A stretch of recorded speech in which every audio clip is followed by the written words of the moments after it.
नमस्कार दोस्तों, मेरा नाम है विक्रांत। जी हाँ, इस बार मैं आपको हेलो नहीं कर पाऊँगा क्योंकि हाथ मिलाना ना आपके लिए अच्छा है और ना हमारे लिए। चलिए, आपका स्वागत करता हूँ मैं मेरे इस चैनल पर जिसका नाम है हिस्ट्री की मिस्ट्री। जैसे कि मेरे बारे में जानते हैं, मैं हर बार आपके लिए कुछ ना कुछ नया लेके आने की कोशिश करता हूँ।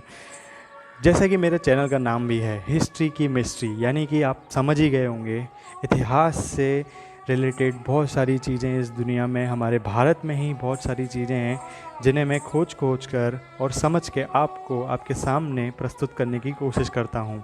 तो इस बार मैंने चुना है हमारे प्यारे राजस्थान को। जी हाँ, राजाओं की शान, मारो प्यारो राजस्थान। राजस्थान एक ऐसा गढ़, एक ऐसी जगह जो पूरे देश में सर्वविख्यात है। राजस्थान बहुत सारे राजाओं का गढ़ रहा है, इसीलिए इसका नाम भी शायद पड़ा हुआ है राजाओं का स्थान, मतलब राजस्थान। राजस्थान में तरह तरह के राजवंश, तरह तरह के राजा टाइम टाइम पर आए, समय समय पर उन्होंने राज किया और प्रस्थान किया। ये जियो बना रे मारो के सरियो तो या जारी भैया ले रे ये जारी बागे में ले बागी ओ डालियो या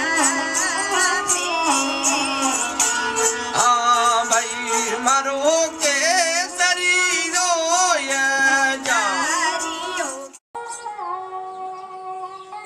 तो आज हम बात करेंगे राजस्थान की राजधानी जयपुर के बारे में। जी हाँ, पिंक सिटी, जिसको पिंक सिटी के नाम से जाना जाता है और जो विश्वविख्यात है पूरे देश में, न कि पूरे देश में, मतलब ये यूँ कहूँगा कि पूरे विश्व से बहुत तरीके से लोग यहाँ पर देखने के लिए आते हैं। बहुत सारे किले, बहुत सारे हवेलियाँ हैं राजस्थान में। जयपुर इनमें से खास है, खासा केंद्र भी रहा है।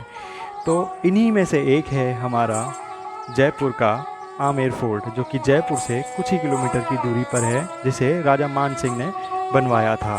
तो इसी क्रम में हम आगे बढ़ेंगे और समझेंगे कि जयपुर का ये जो आमेर का किला है वो कौन कौन सी चीज़ों के लिए विख्यात है और हम वहाँ तक कैसे पहुँच सकते हैं, और उसकी कुछ इतिहास की जानकारी। चलिए शुरू करते हैं। आमेर का किला, जिसे आमेर का किला या फिर अंबर का किले के नाम से भी जाना जाता है, भारत के राजस्थान राज्य की राजधानी जयपुर के आमेर क्षेत्र में एक ऊंची पहाड़ी पर स्थित यह पर्वतीय दुर्ग है। यह जयपुर नगर का प्रधान पर्यटक आकर्षण है। आमेर का कस्बा मूल रूप से स्थानीय मीणाओं द्वारा बसाया गया था, जिसे कालांतर में कछवाहा राजपूत मानसिंह प्रथम ने राज किया व इस दुर्ग का निर्माण करवाया। यह दुर्ग व महल अपने कलात्मक विशुद्ध हिंदू वास्तु शैली के घटकों के लिए भी जाना जाता है। दुर्ग की विशाल प्राचीरें, द्वार की श्रृंखलाओं एवं पत्थरों से बने रास्तों से भरा यह दुर्ग पहाड़ी के ठीक नीचे बने मावठा सरोवर को देखता हुआ प्रतीत होता है। लाल बलुआ पत्थर और संगमरमर से निर्मित यह आकर्षण एवं भव्य दुर्ग पहाड़ी के 4 रास्तों पर बना हुआ है, जिसमें से प्रत्येक में विशाल प्रांगण है। इसमें दीवाने आम अर्थात जन साधारण का प्रांगण और दीवाने खास अर्थात विशिष्ट प्रांगण, शीश महल या जय मंदिर एवं सुख निवास आदि भाग हैं। सुख निवास भाग में जलधाराओं से कृत्रिम रूप से बना शीतल वातावरण यहाँ की भीषण ग्रीष्म ऋतु में अत्यंत आनंददायक होता है। यह महल कछवाहा राजपूत महाराजाओं एवं परिवारों का निवास स्थान हुआ करता था। दुर्ग के भीतर महल के मुख्य प्रवेश द्वार के निकट ही इनकी आराध्य चैतन्य पंथ की देवी शीला को समर्पित एक मंदिर भी बना है। आमेर का एवं जयगढ़ दुर्ग अरावली पर्वतमाला के एक पर्वत के ऊपर ही बने हैं व एक गुप्त पहाड़ी सुरंग के मार्ग से जुड़े हुए हैं। फनोम पेन कंबोडिया में 2013 में आयोजित हुए विश्व धरोहर समिति के 37वें सत्र में राजस्थान के 5 अन्य दुर्गों सहित आमेर दुर्ग को राजस्थान के पर्वतीय दुर्गों के भाग के रूप में यूनेस्को विश्व धरोहर स्थल घोषित किया गया है। आगे आइए जानते हैं इसके प्रारंभिक इतिहास के बारे में। आमेर की स्थापना मूल रूप से 967 ईस्वी में राजस्थान के मीणाओं में चंदा वंश के राजा ऐलान सिंह द्वारा की गई थी। वर्तमान आमेर दुर्ग जो दिखाई देता है वह आमेर के कछवाहा राजा मानसिंह के शासन में पुराने किले के अवशेषों पर ही बनाया हुआ है। मानसिंह के बनाए गए महल का अच्छा विस्तार उनके वंशज जय सिंह प्रथम द्वारा किया गया। अगले 150 वर्षों में कछवाहा राजपूत राजाओं द्वारा आमेर दुर्ग में बहुत से सुधार एवं प्रयास किए गए और अंततः सवाई जय सिंह द्वितीय के शासनकाल में 1727 में इन्होंने अपनी राजधानी नवरचित जयपुर नगर में स्थानांतरित कर ली।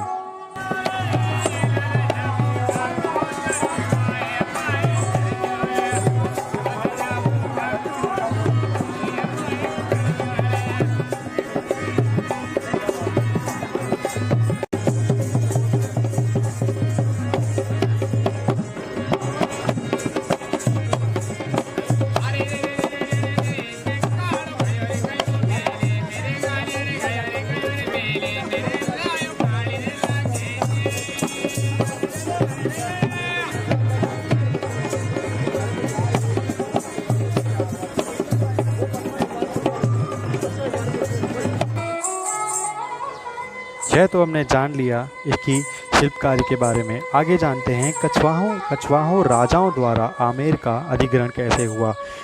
इतिहासकार जेम्स टॉड के अनुसार इस क्षेत्र को पहले खोगोंग के नाम से जाना जाता था। यहाँ मीणा राजा रलुन सिंह, जिसे ऐलान सिंह चंदा भी कहा जाता है, का यह राजा था। वह बहुत ही नेक एवं अच्छा राजा था। उसने एक असहाय एवं बेघर राजपूत माता और उसके पुत्र को शरण मांगने पर अपना लिया। कालांतर में मीणा राजा ने उस बच्चे ढोला राय दूल्हे राय को बड़ा होने पर मीणा रजवाड़े के प्रतिनिधि स्वरूप दिल्ली भेजा। मीणा राजवंश के लोग सदा ही शस्त्रों से सज्जित रहा करते थे, अतः उन पर आक्रमण करना और हराना उनको सरल नहीं था।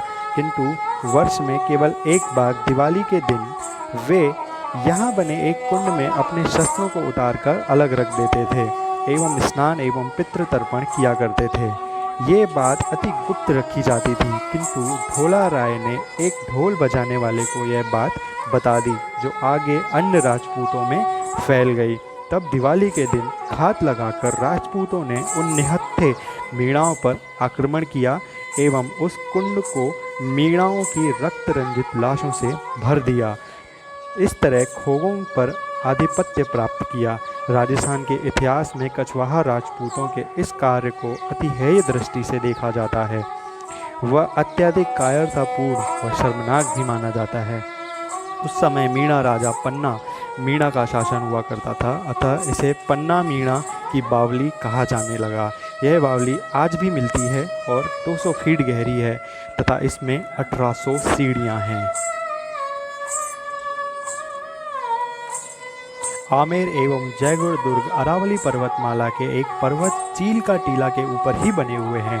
असल में यह महल एवं जयगढ़ दुर्ग एक ही परिसर के भाग कहे जाते हैं। इन दोनों एक पहाड़ी सुरंग के मार्ग से जुड़े हुए हैं। यह सुरंग गुप्त रूप से बनी हुई है, जिसका प्रयोजन युद्ध काल में विपरीत परिस्थिति होने पर राजवंश के लोगों को गुप्त रूप से अधिक सुरक्षित जयगढ़ दुर्ग पर पहुंचाने के उद्देश्य से किया गया था। आइए जानते हैं इसके बारे में और क्या क्या है। इसमें कहने के लिए तो प्रवेश द्वार, प्रथम प्रांगण, गणेश पोल, शिला देवी मंदिर और उसके बाद द्वितीय प्रांगण, तृतीय प्रांगण, चतुर्थ प्रांगण, जादोई पुष्प, मानसिंह प्रथम का महल, उद्यान, त्रिपोलिया द्वार, सिंह द्वार, चतुर्थ प्रांगण और संरक्षण जैसी चीज़ें हैं। संरक्षण के बारे में इस तरह है कि राजस्थान के 6 दुर्ग आमेर, चित्तौड़ दुर्ग, गागारोन दुर्ग, जैसलमेर दुर्ग, कुंभलगढ़ एवं रणथंभौर दुर्ग को यूनेस्को विश्व द्वार समिति ने फ्नोम पेन में जून 2013 में आयोजित अपने 37वें सत्र की बैठक में यूनेस्को विश्व धरोहर स्थल सूची में शामिल किया गया था। इन्हें सांस्कृतिक विरासत की श्रेणी में आंका गया एवं राजपूत पर्वतीय वास्तुकला में श्रेणीगत किया गया। यहाँ पर पशुओं का भी पोषण किया जाता है। कई समूहों एवं संस्थाओं ने हाथियों पर चढ़कर आमेर दुर्ग तक की जाने वाली सवारियों को हाथियों पर हो रहे अत्याचार के रूप में देखा और इस पर चिंता जताई। उनका मानना है कि यह अमानवीय है। पीटीए नामक एक संगठन एवं केंद्रीय वन्योद्यान प्राधिकरण ने इस मुद्दे को गहनता से उठाया था। यहाँ बसा हाथी गांव बंदी पशु नियंत्रण के नियमों का उल्लंघन है तथा पेटा के दल ने हाथियों को दर्दनाक कांटों वाली जंजीरों से बंधे पाया है। यहाँ अंधे, रोगी एवं आहत हाथियों से बलपूर्वक काम लिया जाता है तथा उनके दांत एवं कान भी क्षत विक्षत अवस्था में पाए गए। हाल ही के वर्ष 2017 में एक न्यूयॉर्क के टूर पर संचालक ने आमेर दुर्ग पर हाथियों की जगह जीप से पर्यटकों को ले जाने की घोषणा भी की थी। उनका कहना था कि वे पशुओं पर अत्याचार के विरुद्ध हैं।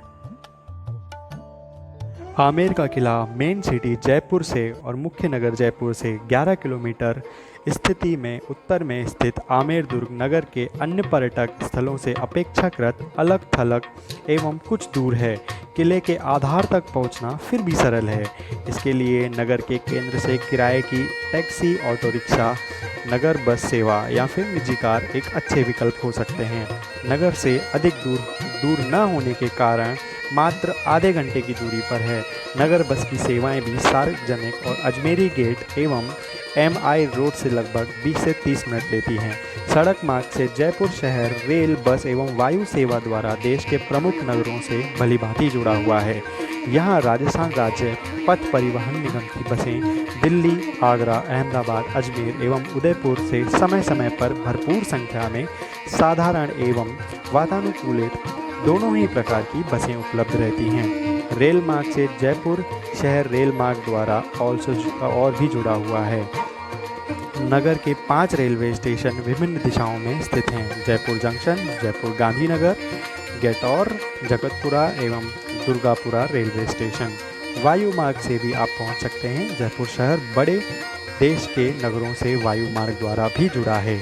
इसके अलावा यह कुछ चुने हुए अंतर्राष्ट्रीय गंतव्यों से भी जुड़ा है।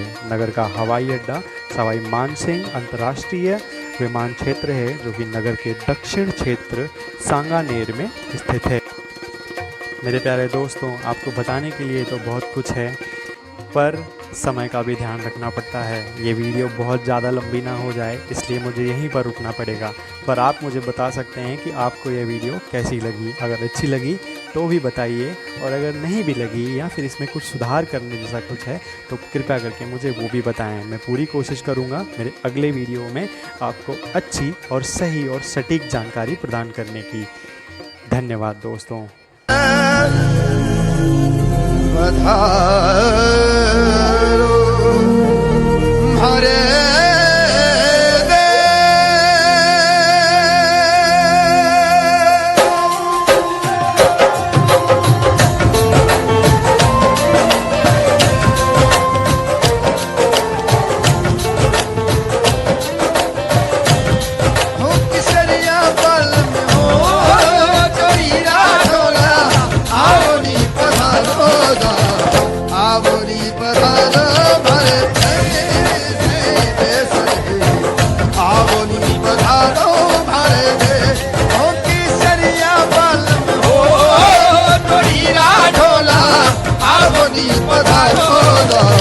आवोरी पधारो